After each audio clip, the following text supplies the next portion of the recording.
Hear me out. Is the minimum wage becoming too high? I'm sorry, what? 20 years ago, Dickensian pay was real. 2 million workers earned below £3.60 an hour. It was £5.05 20 years ago, 2005. That was the minimum wage for the over 21s. Now, the minimum wage is over £12 an hour, about 2/3 of the median. Only 2.5% of workers are on genuinely low hourly pay. That's not anything to celebrate because the median has dropped. In the last 20 years, the average British worker's pay has dropped in real terms by 14%. Everyone is getting paid less. Not to mention those lowest paid workers on minimum wage, their rent now makes up 75% of their monthly pay, not 64% as it did 20 years ago.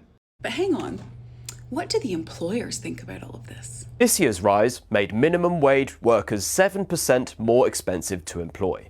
And as a result, 29% of businesses say they have actually cut staff. Look, I get that that is a big deal for small employers, but let's be real.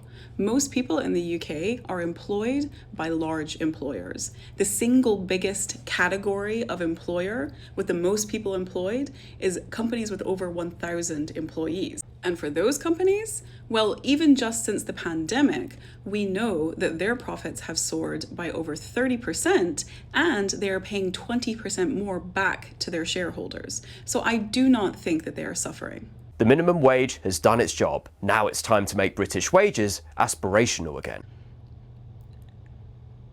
I actually don't know what to say. I agree that there are problems in the UK economy right now, and even that there are productivity issues in the UK economy right now.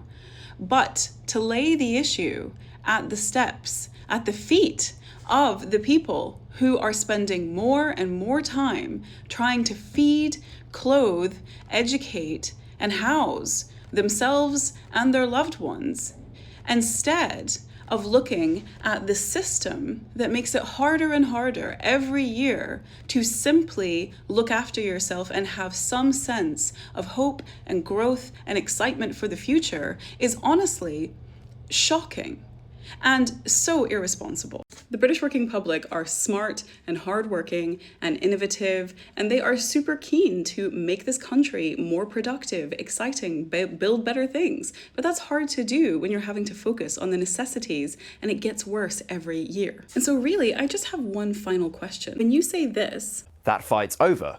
We won. who is we in that sentence?